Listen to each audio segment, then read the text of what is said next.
El viento de la estepa aullaba contra las paredes de madera carcomida de la pequeña granja de los Olmos, un sonido persistente que recordaba a Elena su propia soledad.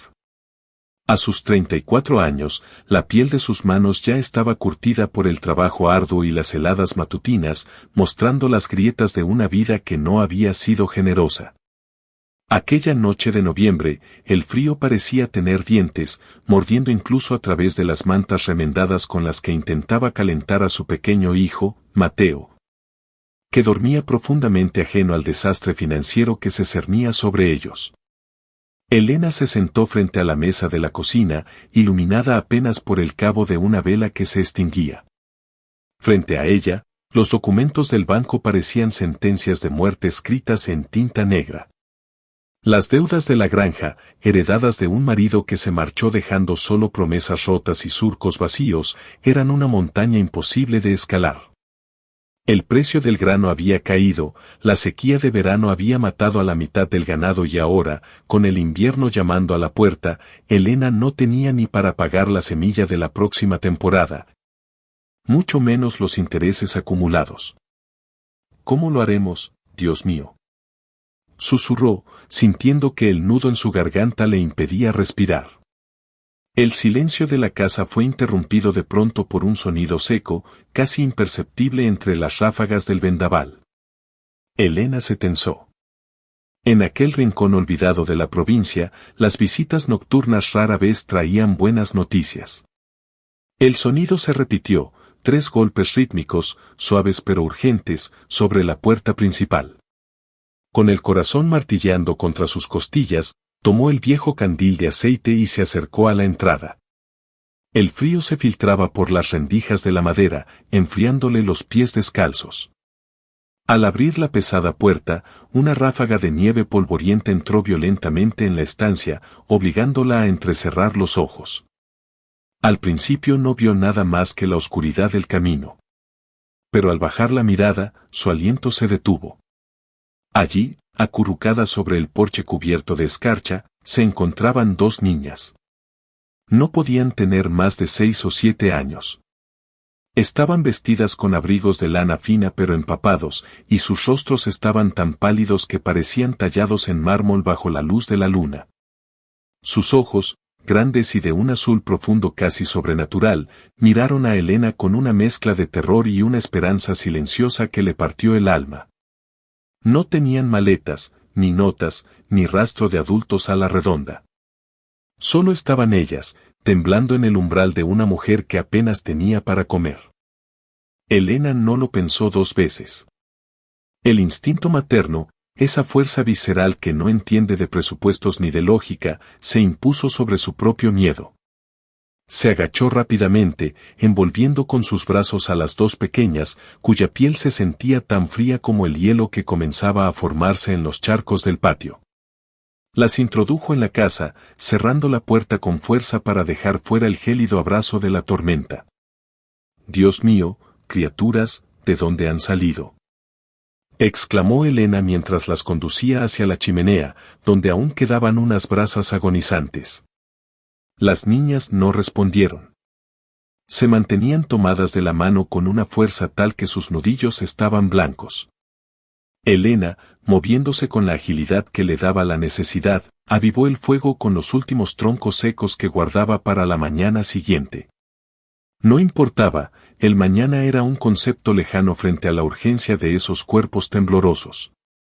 Buscó mantas de lana cruda y despojó a las niñas de sus abrigos empapados, que desprendían un olor extraño, una mezcla de ozono y flores silvestres, algo del todo inusual en pleno invierno. Mientras las envolvía y les servía un poco de caldo de papas que había sobrado de la cena, Elena las observó con detenimiento. Eran idénticas, gemelas de cabellos dorados como el trigo bajo el sol, una visión casi angelical que contrastaba con la crudeza de su cocina de paredes desconchadas. Lo más inquietante, sin embargo, era su silencio. No lloraban, no pedían a sus padres, ni parecían desorientadas. Simplemente miraban a Elena con una gratitud muda y solemne. «¿Cómo se llaman?», preguntó Elena con voz suave, tratando de no asustarlas. «¿Dónde están sus padres?». ¿Algún coche se averió en el camino? La niña de la izquierda, que tenía una pequeña peca en la mejilla, bajó la mirada hacia el tazón de caldo. La otra, manteniendo el contacto visual con una intensidad que hizo que a Elena se le erizara la piel, solo señaló hacia el sur, hacia las colinas baldías donde no vivía nadie desde hacía décadas. Aquella noche, Elena apenas durmió. Acomodó a las niñas en el sofá junto al fuego y se quedó vigilando desde la silla de mimbre. Su mente era un torbellino. ¿Quién dejaría a dos niñas así en medio de la nada? ¿Sería una señal de que su suerte estaba a punto de cambiar, o era simplemente una carga más para una mujer que ya estaba al borde del abismo? Lo que no sabía Elena, mientras la luz del alba comenzaba a teñir de gris el horizonte, era que al abrirles la puerta no solo había salvado dos vidas, sino que había permitido la entrada a un milagro que desafiaría toda lógica económica.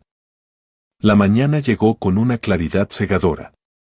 La nieve había dejado de caer, pero el campo estaba cubierto por un manto blanco que ocultaba las cicatrices de la sequía. Elena se despertó con el cuerpo entumecido, habiéndose quedado dormida en la silla de mimbre.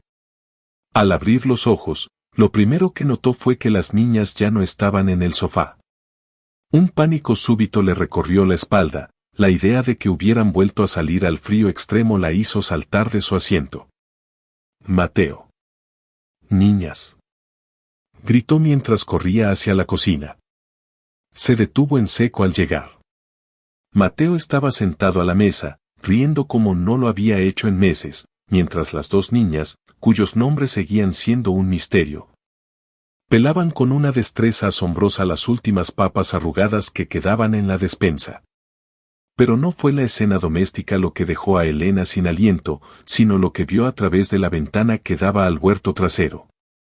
A pesar de que el termómetro marcaba varios grados bajo cero, el pequeño jardín de hierbas medicinales y hortalizas, que el día anterior no era más que un parche de tierra gris y muerta, estaba vibrando.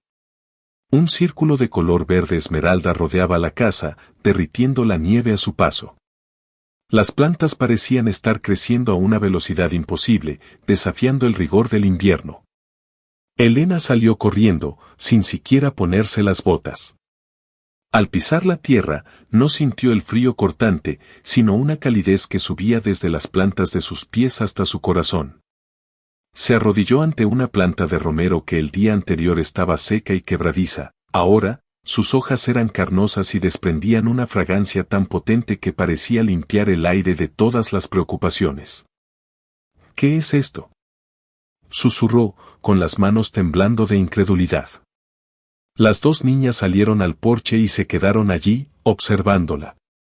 La que tenía la peca en la mejilla dio un paso adelante y señaló hacia el granero, donde el viejo silo de grano permanecía vacío desde hacía semanas. Elena, movida por una curiosidad que rozaba la reverencia, caminó hacia allí y abrió la pesada puerta de madera. El aroma que la recibió fue el de la cosecha más próspera que pudiera imaginar. El silo no estaba vacío. En el fondo, amontonadas como joyas doradas, había semillas que Elena no reconoció de inmediato, granos de un color ámbar profundo, brillantes y pesados, que no pertenecían a ninguna variedad local. Eran semillas que parecían contener luz propia. En ese momento, Elena comprendió que las niñas no eran unas refugiadas comunes. No sabía de dónde venían, pero su presencia había traído consigo una vitalidad que la tierra de los olmos había olvidado hacía generaciones. Aquellas semillas representaban su salvación, la posibilidad de pagar al banco y asegurar el futuro de Mateo. Sin embargo, junto a la esperanza, una sombra de duda cruzó su mente: ¿qué precio tendría aquel milagro y quiénes las estarían buscando? La noticia del milagro de los olmos se extendió por el pueblo de San Lorenzo como el fuego en paja seca. Elena, consciente de que el tiempo apremiaba y que el cobrador del banco regresaría en apenas 3 días, decidió cargar su vieja camioneta con una parte de los vegetales que habían brotado en el huerto y una pequeña muestra de aquellas semillas ámbar. Las niñas, a quienes Elena decidió llamar Alba y Clara ante su persistente silencio, insistieron en acompañarla, sentándose en el asiento trasero junto a Mateo, quien las miraba con una adoración casi mística. Al llegar al mercado central, el ambiente habitual de quejas por la mala temporada se detuvo en seco. Cuando Elena bajó las cajas, el aroma que desprendían sus productos, tomates rojos como la sangre, lechugas que parecían talladas en jade y los granos brillantes, atrajo a los mercaderes y vecinos como un imán. «Elena, ¿qué es esto?», preguntó don Julián, el comerciante más rico de la zona, inspeccionando un puñado de aquellas semillas. «En mis 60 años de oficio nunca he visto un grano con esta calidad. Parece que estuviera vivo. Es una variedad antigua que encontré en el fondo del silo, don Julián», mintió Elena, sintiendo un leve cosquilleo de culpa, mientras de reojo veía cómo las niñas permanecían inmóviles, observando la multitud con sus ojos serenos y profundos. La venta fue frenética. Lo que normalmente le habría tomado un día entero vender, desapareció en apenas media hora. La gente no solo compraba por la necesidad de alimento, sino por una extraña sensación de bienestar que emanaba de los productos. Don Julián, impresionado, le ofreció una suma de dinero por el resto de las semillas que superaba con creces la deuda total de la granja. Elena sintió que el peso que le oprimía el pecho durante años finalmente se disolvía. Sin embargo, el éxito atrajo ojos indeseados. En una esquina de la plaza, un hombre de traje gris y mirada gélida, el abogado del banco, observaba la escena con una libreta en la mano. No parecía complacido por la repentina fortuna de la viuda, por el contrario, su expresión era de una suspicacia depredadora. De regreso a la granja, el ambiente de júbilo en la camioneta era palpable. Mateo cantaba y Elena, por primera vez en años, se permitió sonreír de verdad, tocando el sobre lleno de billetes en su bolsillo. Pero al mirar por el retrovisor, notó algo que le heló la sangre: las niñas no estaban celebrando. Miraban hacia atrás, hacia el camino polvoriento, con una expresión de vigilancia absoluta. Alba, la que tenía la peca, puso su mano pequeña sobre el hombro de Elena y, por primera vez, rompió el silencio con un susurro que no parecía salir de su garganta, sino del aire mismo. «Vienen por el brillo, Elena. No cierres la puerta». El corazón de Elena dio un vuelco. El dinero la salvaba de la quiebra, sí, pero ahora comprendía que el peligro ya no era el hambre, sino algo mucho más oscuro que acechaba la luz que esas niñas habían traído a su hogar. La advertencia de Alba quedó vibrando en el aire del habitáculo mucho después de que el motor de la camioneta se detuviera. Elena entró en la casa con los sentidos alerta, sintiendo que el oro que ahora abultaba en su bolsillo pesaba más que la pobreza de ayer. La salvación financiera estaba al alcance de su mano, pero la atmósfera en la granja había cambiado, ya no era solo un refugio, sino un faro en medio de una tormenta que apenas comenzaba a gestarse. Esa tarde, Elena no descansó. Mientras Mateo jugaba con las niñas en el salón, ella se dedicó a sellar las ventanas y reforzar las cerraduras. Aunque sabía en su fuero interno que ninguna madera sería suficiente para detener lo que el abogado del banco representaba. Justo antes del atardecer, el sonido de un motor elegante y potente rompió la paz del campo. Un sedán negro, cubierto de polvo pero imponente, se detuvo frente al porche. Del vehículo descendió el señor Valerius, el director regional del banco, acompañado por el abogado de mirada gélida que Elena había visto en el mercado. Valerius no era un hombre de campo, sus zapatos de cuero fino se hundían con desdén en la tierra que Elena tanto amaba. «Señora Olmos», dijo Valerius, forzando una sonrisa que no llegaba a sus ojos. «Hemos oído hablar de su repentina prosperidad. Es curioso cómo una tierra declarada estéril por nuestros peritos hace un mes, de pronto produce tesoros botánicos que han escandalizado a la región». «He tenido suerte, señor Valerius», respondió Elena, manteniéndose firme en el umbral. «Mañana mismo iré a su oficina para cancelar la hipoteca y las deudas pendientes. Aquí tienen su dinero, la granja vuelve a ser mía por completo». Valerius soltó una carcajada seca mientras el abogado extendía un documento. «Me temo que no es tan sencillo. Hay una cláusula de hallazgos excepcionales en su contrato de préstamo. Si la tierra produce algo que no sea cultivo ordinario, el banco tiene derecho a una auditoría técnica de la propiedad. Sospechamos que hay algo irregular aquí. Queremos ver a las niñas que la gente dice haber visto con usted. Elena sintió un frío glacial. No era por la deuda, era por ellas. En ese momento, Alba y Clara aparecieron detrás de Elena. No parecían asustadas, al contrario, su presencia emanaba una autoridad que hizo que Valerius retrocediera un paso involuntariamente. Las niñas entrelazaron sus dedos y, de repente, el suelo bajo los pies de los hombres comenzó a vibrar levemente. No hay nada que ver aquí, dijo Elena con una voz que no reconoció como propia, cargada de una fuerza nueva. Váyanse de mi propiedad. Cuando los hombres se retiraron, prometiendo regresar con una orden judicial y la policía, Elena cerró la puerta y se dejó caer contra ella. Las niñas se acercaron y le entregaron un puñado de aquellas semillas ámbar. Al contacto con la piel de Elena, las semillas comenzaron a brillar con una intensidad tal que iluminaron toda la estancia. Elena comprendió entonces que no solo debía salvar su granja, sino proteger el secreto de aquellas niñas, pues el mundo no estaba preparado para un milagro que no pudiera ser embotellado, vendido o destruido por la codicia. La noche que siguió al enfrentamiento con Valerius fue la más larga en la memoria de Elena. El silencio de la estepa ya no era pacífico, era una tensa calma que precedía a la embestida. Elena no pudo pegar ojo. Se sentó en la cocina con una vieja escopeta de caza sobre las rodillas, no porque tuviera intención de usarla, sino porque el frío acero le recordaba que ahora era una loba defendiendo su cubil. A las 3 de la mañana, un resplandor inusual comenzó a filtrarse por las rendijas de las cortinas. No era la luz de la luna ni el brillo de las semillas. Al asomarse, Elena vio varias luces de linternas y faros de vehículos aproximándose por el camino vecinal.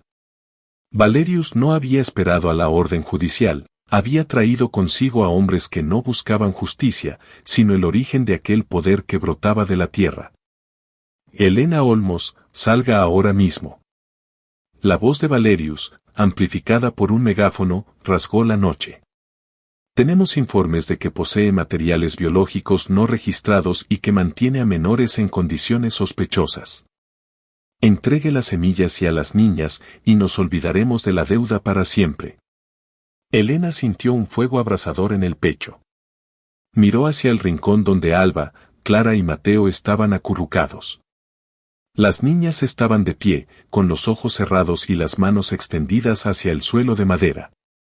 De pronto, las tablas de la casa empezaron a crujir y un zumbido grave, como el de 1000 colmenas, llenó el aire. No les tengas miedo, Elena, dijo Clara, hablando por primera vez en voz alta. Su voz sonaba como el tintineo de campanas de cristal. La tierra recuerda quien la amó cuando estaba seca. En el exterior, los hombres de Valerius intentaron avanzar hacia el granero, pero se detuvieron en seco. Del suelo, rompiendo la escarcha y el permafrost, brotaron gigantescas raíces de un color plateado que se entrelazaron rápidamente, formando una muralla natural de espinas y flores luminosas que rodeó la casa en cuestión de segundos. Los vehículos de los intrusos fueron levantados del suelo por el crecimiento imparable de la vegetación, quedando suspendidos en el aire como juguetes olvidados. Los hombres gritaron de terror y huyeron a pie hacia la carretera, dejando atrás sus linternas y su arrogancia. Valerius, atrapado en su sedán negro que ahora colgaba a 2 metros de altura entre las ramas de un roble que había crecido años en segundos, gritaba por clemencia. Elena salió al porche, maravillada y aterrorizada a la vez. El jardín de la granja se había transformado en un Edén bioluminiscente en medio del invierno más crudo. Las niñas salieron tras ella, y bajo sus pies, la nieve se convertía en pétalos de jazmín. La quiebra ya no era el problema era que su hogar se había convertido en un santuario que el mundo exterior intentaría devorar. Esto no es suficiente, susurró Alba, mirando hacia el horizonte donde las luces del pueblo parpadeaban. Vendrán más. Elena, tenemos que tomar una decisión. ¿Estás dispuesta a vivir en un mundo que no comprende la magia? Elena miró a su hijo Mateo, quien tocaba las hojas plateadas con asombro, y luego a las niñas. Sabía que la vida que conocía había terminado, pero la que comenzaba era un misterio por el que valía la pena luchar. La luz de las plantas plateadas bañaba el rostro de Elena, dándole una serenidad que nunca antes había sentido. Sabía que Alba tenía razón, el mundo de los hombres, con sus contratos, deudas y ambiciones grises, no dejaría de asediar aquel pequeño oasis.